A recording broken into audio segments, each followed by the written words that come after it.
It has been 1,374 days since Genshin released, starting with a roster of 22 characters, including both versions of the Traveler, lending it perfect to the single banner system that was out at the time.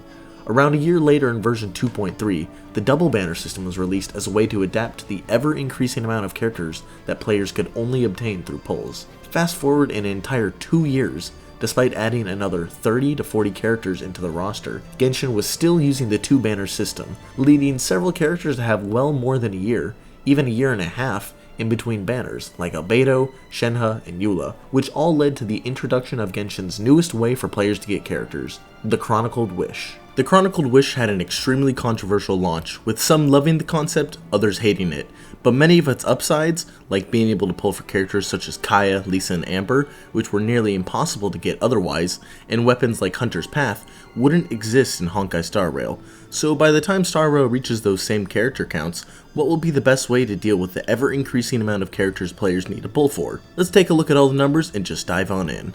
Honkai starrail has been out for just over a year, at 434 days, and with a sizable playable cast already at 53 characters. But where it gets really interesting is when we start to compare and contrast between how many characters each game has released, and whether they are 4 or 5 stars. This should help give us a frame of reference when asking whether or not starrail should have triple banners, and even if/when they might happen. So to begin, let's look at how many characters each game has released since launch. I previously mentioned that Genshin started off with 22 characters, and starrail started off with 23, so almost an identical starting cast.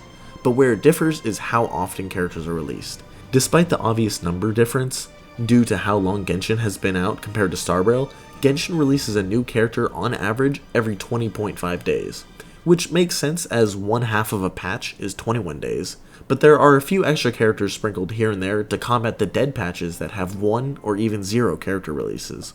On the other hand, starrail releases a new character on average every 14.46 days, 41% faster than Genshin. But what really matters when considering banners is the 5 stars in the game. Genshin has released 43 5 stars since 1.0, at an average of a new 5 star every 31.95 days.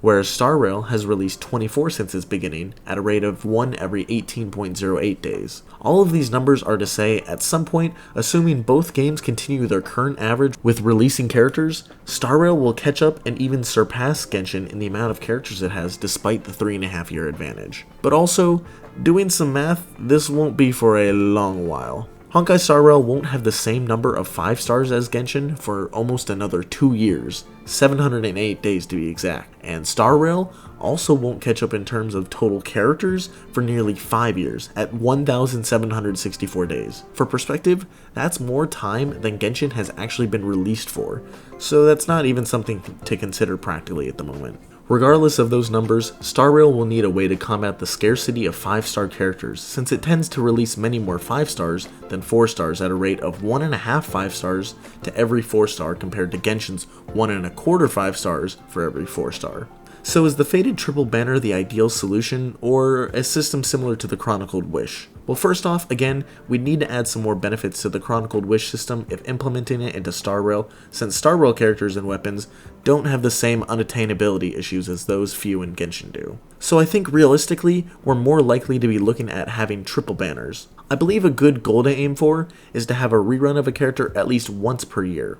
With triple banners, that means we'll be able to run 6 5 stars and 6 4 stars every single patch, meaning throughout the course of an entire year, assuming Hoyo sticks to the 6-week patch cycle, we can fit a total of 102 characters. That means we'll be able to consistently have new releases and reruns of our favorite characters for another 3.5 years without issue. At that point, starrail will be older than Genshin currently is now, and hopefully some sort of retiring or archive system can put the oldest of characters in either the standard wish system or maybe a new legacy banner where you can specifically wish for older characters with no 50-50, but still have the same rarity chance. Plenty of ideas float around for this kind of stuff, but let's assume for a moment that starrail instead decides to go with a modified version of the Chronicled Wish, which would need for it to change for it to 1. Differentiate itself from its Genshin counterpart, and more importantly 2. Be worth it to pull.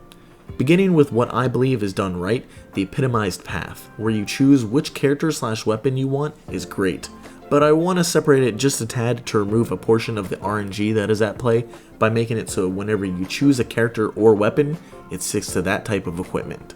Meaning, if you choose to go for a character, even if you lose the 50-50, you're guaranteed another character. Same thing for the weapon. Another change I'd like to make is making the banner last longer. Simply put, giving only 21 days for players to choose from a wide assortment of characters and weapons is quite a joke, and is also quite counterintuitive to what this banner is trying to provide. So either we make it last a full patch, or maybe even 2, or alternatively, and this is my favorite of the 2 options, we have it last indefinitely and add characters that get too old onto the banner as time goes on. An easy criteria of this would be after they've run 3 times, plus either 3 or 6 months after to get automatically added onto this banner. But these are just my thoughts.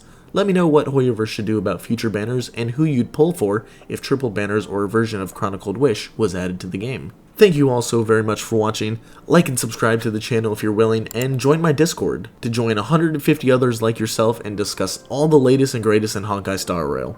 That's it for now. See you all next time. Sir Epic out.